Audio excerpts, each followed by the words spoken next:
Hey guys, today I'm going to tell you how to fix eye tracking feature is not showing on iPhone or iPad. If you're using any iPhone or iPad and your eye tracking feature is not showing, so let's see how can you fix the issue.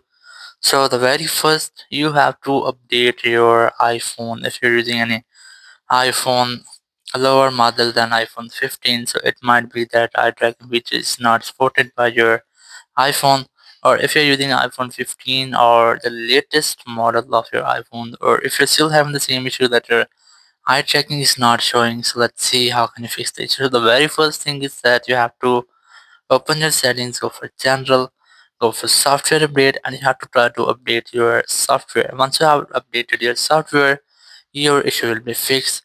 Or if it's still not working or your issue is still not fixed, you have to open your settings again, go for general section, go for transfer reset iPhone, select reset all settings, verify yourself using your Face ID or your passcode or your Apple ID password, and after that you have to continue this step to reset all of your phone setting. It will not delete your data, but it will reset every setting on your phone.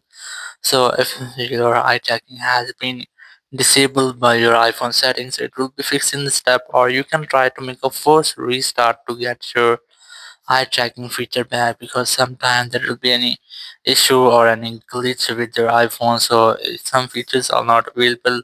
So you can try to make a force restart to fix the issue. So you have to simply press and release your volume up, then volume down, then press and hold the power button and wait for your phone until the screen goes fully black. So let's try this. You have to quickly press and release your volume up, then volume down, then press and hold the power button and wait for your phone until its screen goes fully black. And here, once you find the black screen, you just have to wait for Apple logo. And once you get the Apple logo, you have to release the button and wait for your phone until it restarts. And once your phone has been restarted, your issue will be fixed and you will find eye tracking option and your iPhone settings. In this way, you can easily fix your issue. Thank you very much for watching the video. Until next video, bye bye.